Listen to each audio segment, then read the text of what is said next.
시편 산책 시편 31편입니다. 시편 31편은 하나님을 신뢰하는 기도, 하나님을 신뢰하는 그런 기도가 되겠고, 원수와 맞서서 도움을 바라는 그 간구와 찬양의 노래이다라고 하는 겁니다. 특히 시편 31편은 하나님의 선하심이 얼마나 위대한가를 노래하고 있고, 총 24절로 되어 있는데 세 부분으로 나눌 수 있습니다. 즉 1절부터 8절은 나의 바위이고 나의 산성이신 하나님을 찬양하는 이야기. 그래서 잘못된 신앙으로 인해서 하나님에게 범죄했던 자가 원수의 공격으로부터 하나님의 보호하심을 받게 되어졌다라고 하는 그 하나님의 자비에 대한 이야기가 있고, 그 다음에 9절로부터 18절은 고난 가운데 있는 기도자의 탄원의 내용을 기록하고 있습니다. 그래서 시인의 영혼과 육체가 소진된 것은 물론이고 친구들까지도 그를 버렸고, 그러나 그럼에도 불구하고 하나님에 대한 신뢰가 흔들리지 않았다, 이렇게 기록하고 있습니다.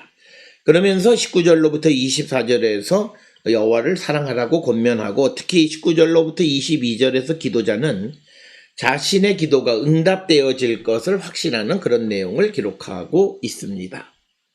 표제어에 보면 다윗의 인도자를 따라 부르는 노래라 메나체아 미즈몰 레 다비드, 즉 인도자, 지휘하는 사람, 뭐 이런 의미가 되겠고, 그 다윗의 시, 다윗을 기념하는 그런 시이다, 이런 의미가 되겠습니다.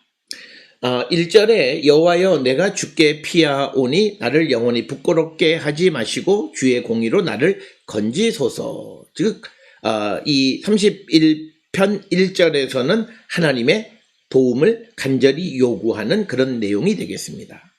그래서 이 기도자는 하나님에게 피했으니까 수치를 당하지 않게 하시고 구원해 달라라고 하는 겁니다. 여호와여 내가 주께 피하오니라고 하는 것은 여호와에게 보호를 요청했다라고 하는 그런 의미가 되겠습니다. 특히 그 핫사라고 하는 것은 보호받기 위해서 피하는 거, 핫시티, 내가 피했다라고 하는 거죠. 그래서 이 핫사가 하나님의 보호를 받기 위해서 피한다라고 하기 때문에 그 핫사란 말에는 하나님을 믿는다, 신뢰한다라는 의미도 같이 내포되어 있고, 그래서 이 1절을 여호와여 내가 주께 피하오니, 이렇게도 번역하지만 여호와여 내가 주를 신뢰합니다, 나를 영원히 부끄럽게 하지 마시고 주의 공의로 나를 건지소서라고 번역할 수도 있다, 이렇게 이야기합니다. 이어지는 그 주의 공의, 베츠드카 특하, 그러니까 주의 공의라고 되어 있지만 직역하면 당신의 공의로라고 하는 겁니다. 그러니까 이 말은 하나님의 공의를 얘기하는 건데, 이것은 뭐냐면 하나님께서 하나님의 종을 버리는 것이 하나님의 공의에 맞지 않다라고 하는 것. 그래서 하나님은 반드시 하나님의 종을 구원해야 한다라고 하는 것을 강조하기 위해서 베찌드카트카라고 하는 주의 공의라고 하는 표현을 사용했습니다. 이것은 31편 16절에도 주의 얼굴을 주의 종에게 비추시고 주의 사랑하심으로 나를 구원하소서라는 그런 것과 같이 연결되어져 있는 그런 말씀이 되겠습니다. 2절에 내게 귀를 기울이려 속히 건지시고 내게 견고한 바위와 구원하는 산성이 되소서. 그래서 귀를 기울인다라고 하는, 듣는다라고 하는 것. 그래서 이것은 하나님께서 하나님께 도와달라고 하는 그런 의미를 가지고 있고, 그리고 구원하는 산성이 되소서, 이것을 직역하면 레 베이트 미주도트 레 호시에니 이렇게 되어 있습니다. 그러니까 나를 구원하기 위한 산성의 집이 되소서라고 하는 그런 의미가 되겠습니다. 그래서 2절에서는 하나님께서 속히 응답하여 달라, 그리고 나를 구원하는 견고한 바위와 구원하는 산성이 되어 달라라고 간청하는 내용이 되겠습니다. 그러면서 3절에 주는 나의 반석과 산성이시니 그러므로 주의 이름을 생각하셔서 나를 인도하시고 지도하소서. 그래서 여호와의 이름을 위하여 이 기도자는 자신을 인도하고 이끌어 달라고 이야기합니다. 우리가 시편 23편 3절에 내 영혼을 소생시키시고 자기 이름을 위하여 의의 길로 인도하시는도다 라고 노래하는 것도 주의 이름을 생각하셔서라는 표현과 같은 개념이 되겠습니다. 그리고 반석 셀라는 시편 31편 2절의 주루 대신 사용이 되어 있습니다. 그래서 보통 셀라는 절벽이라는 의미가 좀 강합니다. 그래서 주께서는 나의 반석과 산성이시니 주님의 이름을 생각하셔서 나를 인도하고 이끌어 주시옵소서라고 간청하는 것이 3절의 말씀이 되겠고, 이제 4절에 그들이 나를 위하여 비밀이 친 그물에서 빼내소서 주는 나의 산성이시니이다. 원수들이 기도자를 위해서 숨기기 위해서 비밀스럽게 만들어 놓은 그물에 걸리지 않게 해달라고 하는 그런 의미입니다. 그래서 원수가 적이 교활하게 사냥감을 잡기 위해서 그물을 쳐놓은 그곳에 빠지지 않게 해달라는 거죠. 그래서 이 시편 31편 4절에 비밀이 친 그물이라고 하는 것을 우리가 사무엘하 15장 7절부터 9절에 압살롬이 다윗을 속이고 헤브론으로 가는 그런 것이 바로 비밀이 친 그물에 해당하는 것이다 이렇게 이야기하고, 비밀이 친 그물이라고 하는 타무누라고 하는 것은 몰래 감춰진 것이란 그런 의미를 가지고 있습니다. 또 산성이라고 하는 것은 피난처 혹은 산성 이렇게 번역될 수 있는 마오즈라고 하는 단어가 사용이 되어졌습니다. 5절에 내가 나의 영을 주께 부탁하나이다 진리의 하나님 여호와여 나를 속량하셨나이다. 그래서 기도자는 자신의 영을 하나님께 부탁한다. 이것은 우리가 잘 아는 누가복음 23장 46절에 예수님이 아버지 내 영혼을 아버지 손에 부탁하나이다 라고 하는 것과 유사한 표현이고, 이 시인은 자신의 생명을 보존하기 위해서 하나님을 신뢰한다 라고 하는 그런 표현이기도 합니다. 그 다음에 진리의 하나님 여호와여, 이 말은 여호와는 진리의 하나님이다 라는 표현이고, 이것은 이제 우리가 이어지는 6절과 관계되어서 생각하면 여호와는 믿을만한 분이라고 하는 그런 뜻을 내포하고 있는 그런 표현이 되겠습니다. 6절에 내가 허탄한 거짓을 숭상하는 자들을 미워하고, 그러니까 우상 숭배자를 미워한다. 그러니까 허탄한 거짓, 이것이 우상인데 이것은 앞에서 비한 것처럼 진리의 하나님 여호와와 대비되는 그런 개념이 되겠습니다. 그래서 허탄한 거짓, 하블레이 샤베라고 하는 것은 망령된 것의 허망함, 허망한 거짓 혹은 거짓의 호흡, 여러 가지로 번역할 수 있는데 의심할 것 없이 우상을 가리키는 내용이 되고, 신명기 32장 21절에 의하면 허무한 것이 하나님의 진노를 일으킨다 이렇게 기록되어 있고, 예레미야 8장 19절에서 이방의 헛된 것이 여호와를 경노하게 만들었다 이런 표현도 등장합니다. 또 요나서 2장 8절에 헛된 것을 숭상하는 자라는 표현도 마찬가지로 우상 숭배하는 자. 그래서 허탄한 거짓이라고 하는 이 표현은 5절에 나오는 진리의 하나님 여호와와 대비되는 그런 표현이 되겠습니다. 7절에 내가 주의 인자하심을 기뻐하며 즐거워할 것은 주께서 나의 고난을 보시고 환난 중에 있는 내 영혼을 아셨으며, 그래서 기도자가 여호와의 인자하심으로 인해서 그가 기뻐하고 즐거워하는 것은 주께서 지금 기도자의 고난을 보셨고 내 영혼의 환난 가운데에서 나를 아셨다라고 하는 겁니다. 그래서 내가 주의 인자심을 기뻐한다라고 하는 것은 시인이 이미 하나님이 베푸시는 인자를 체험하고 그것을 기뻐하고 즐거워한다는 것입니다. 그래서 이 시인은 하나님께서 베풀어 주신 과거에 많은 인자를 체험한 경험이 있다라고 하는 거예요. 그리고 그때 하나님은 환난 때의 자신이 가졌던 모든 감정을 알고 계시는 분이다라고 하는 겁니다. 8절에 나를 원수의 수중에 가두지 아니하셨고 내 발을 넓은 곳에 세우셨음이니이다. 그래서 여호와께서 이 기도자들을 원수의 손 아래 두지 않으셨다. 그래서 그를 옮겨서 자유롭게 움직일 수 있는 안전한 곳에 보내셨다라고 하는 겁니다.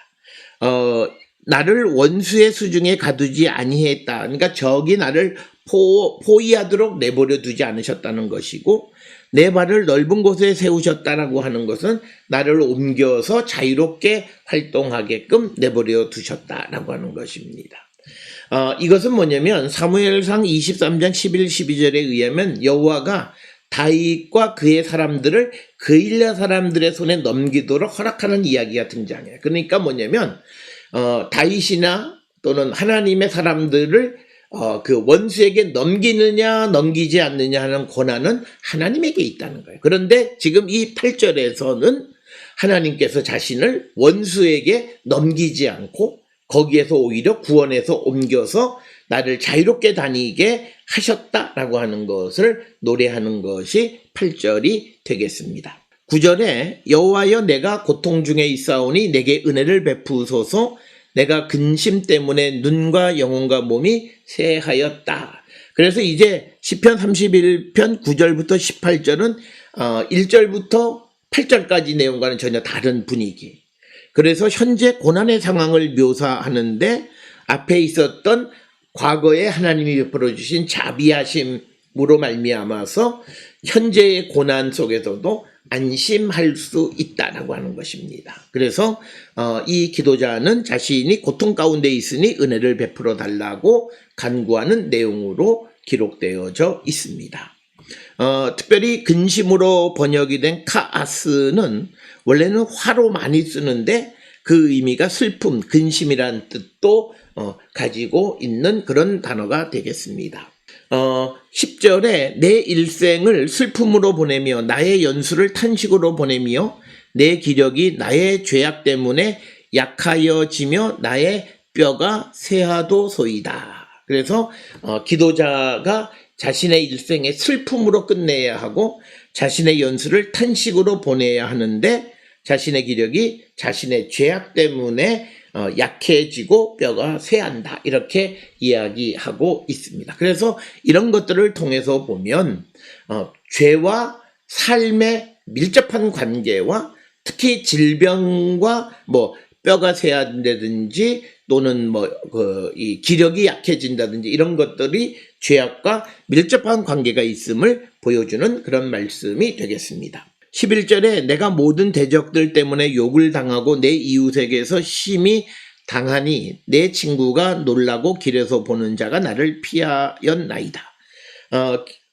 그러니까 이 고난이 어떤 고난이냐면 모든 사람과의 관계가 악화될 뿐만 아니라 대적으로부터 욕을 당하고 또 이웃들에게도 심하게 욕을 당하고 친구가 회피하는, 그래서 내가 내 이웃에게서는 심히 당하니, 구체적인 것은 욕 같은 경우에도 욥의 친구로부터 고난당하고 욕을 당하고 또 길에서 보는 자가 나를 피한다라고 하는 것은 그 예수의 제자들이 예수님을 버리고 도망하는 것, 이런 것들을 통해서 이 말씀의 뉘앙스가 어떤 것인가를 알 수 있습니다.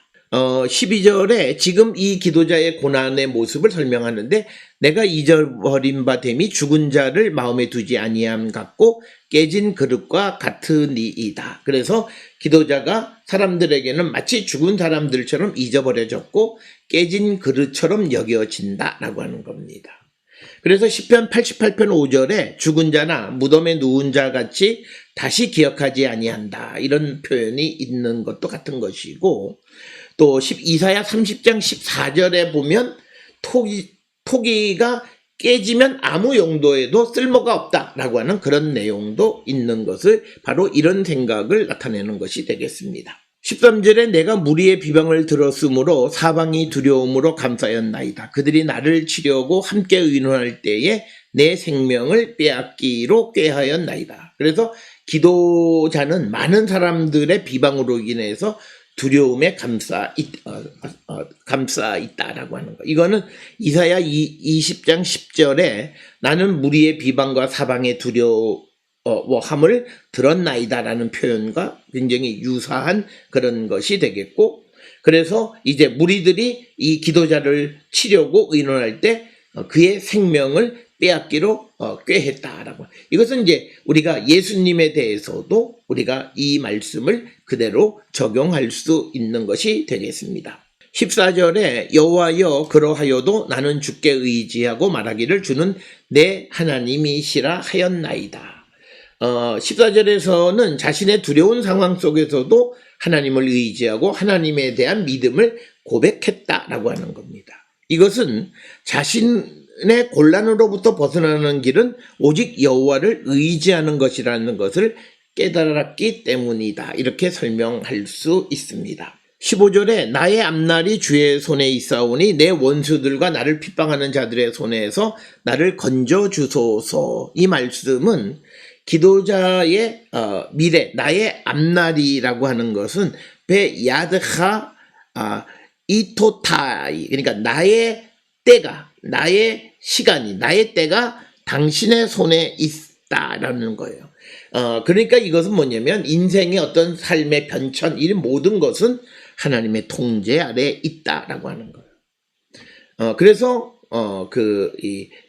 원수들과 나를 핍박하는 자들이 있지만 그러나 하나님이 나를 구원해 주십사라고 간청하는 것이 15절의 말씀이 되겠습니다. 16절에 주의 얼굴을 주의 종에게 비추시고 주의 사랑하심으로 나를 구원하소서. 얼굴을 주의 종에게 비춘다라고 하는 것은 시편 4편 6절에서도 당신의 얼굴의 빛을 당신의 종에게 비추소서라고 하는 것을 통해서 우리가 알 수 있고, 하나님의 빛나는 얼굴이라고 하는 것은 하나님의 축복을 의미합니다.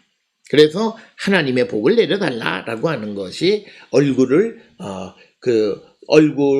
주의 종에게 비추어 달라라고 하는 것과 같은 맥락의 말씀이 되겠습니다. 17절에 여호와여 내가 주께 불러싸오니 나를 부끄럽게 하지 마시고 악인들을 부끄럽게 하사 수월에서 잠잠하게 하소서.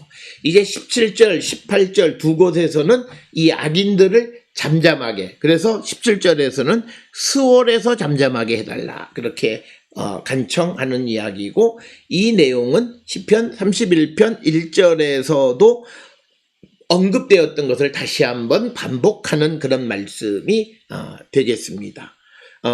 이어지는 18절에서 교만하고 완악한 말로 무례히 의인을 치는 거짓 입술이 말 못하는 자가 되게 하소서. 그래서 17절에서는 스올에 가둬달라고 이야기했지만 18절에서는 그들의 입술이 말 못하는 자가 되게 해달라. 그래서 잠잠하게 해달라, 조용하게 해달라라고 간청하는 것이 18절의 말씀이 되겠습니다. 19절에 주를 두려워하는 자를 위하여 쌓아두신 은혜 곧 주께 피하는 자를 위하여 인생 앞에 베푸신 은혜가 어찌 그리 큰지요. 그래서 이제 19절로부터 24절까지에서는 9절부터 18절에 언급되어 있는 그런 고난에도 불구하고 기쁨으로 감사하는 내용을 기록하고 있습니다. 그래서 하나님을 두려워하는 자를 위해서 쌓아두신 은혜, 즉 주께 피하는 자, 그러니까 주를 두려워하는 자나 주께 피하는 자는 같은 개념으로 문학적 기교로 동의적 평행법이다. 그래서 이들은 하나님의 능력을 인정하고 도움을 요청하는 자에게 하나님은 은혜를 베푸신다라고 하는 그런 의미가 되겠습니다. 20절에 주께서 그들을 주의 은밀한 곳에 숨기사 사람의 꾀에서 벗어나게 하시고 비밀이 장막에 감추사 말다툼에서 면하게 하시리니. 오늘 주시는 이 20절의 장막은 아마 회막을 암시하고 성전을 가리키는데 박해받는 자는 성전에서 도움을 받고 피난처를 찾게 된다라고 하는 그런 말씀이 되겠습니다. 21절에 여호와를 찬송할지어다 견고한 성에서 그의 놀라운 사랑을 내게 보이셨음이로다. 그래서 그의 놀라운 사랑이라고 하는 것은 다른 것이 아니라 기도자를 원수들로부터 구원하여 견고한 성에 두신 것 때문에 여호와를 찬송할지어다 이렇게 기록하고 있고, 여호와를 찬송할지어다를 직역하면 바로 아도나이 여호와를 축복하라라는데, 사람이 여호와를 축복할 수 없기 때문에 하나님이 주어로 바룩을 쓰면 축복하다이지만, 사람이 주어로 하나님을 축복한다는 것은 하나님을 찬송한다라고 하는 의미이다라고 하는 것입니다. 22절에 내가 놀라서 말하기를 주의 목전에서 끊어졌다 하였사오나 내가 주께 부르짖을 때에 주께서 나의 간구하는 소리를 들으셨나이다. 그래서 기도자는 놀라서 주의 목전에서 끊어졌다고 말하였지만 주께서 기도자의 간구 소리를 들어주셨다라고 하는 것이 22절의 말씀이고, 22절 23절에서 너희 모든 성도들아 여호와를 사랑하라. 여호와께서 진실한 자를 보호하시고 교만하게 행하는 자에게 엄중히 갚으시느니라. 그래서 기도자는 하나님의 자비하심을 겪은 후 모든 회중들에게 하나님께 충성하고 하나님을 신뢰하라고 권면하는 것이 되겠고, 특히 성도라는 신실한 자들에게 여호와를 사랑하라고 말하고 있는 내용이 되겠습니다. 마지막 24절에서 여호와를 바라는 너희들아 강하고 담대하라. 그래서 여호와를 의지하는 자들에게 강하고 담대하라는 권면의 말씀으로 시편 31편의 이 내용이 마무리되어졌습니다. 따라서 시편 31편은 고난 속에 있는, 그리고 하나님의 은혜를 체험했던 자가 지금 또 고난을 겪고 있음에도 그 하나님께서 베풀어 주신 은혜를 체험했던 것을 기억하면서 고난 속에서도 하나님을 의지하고 감사하고 찬양하는 이야기가 시편 31편의 내용이 되겠습니다.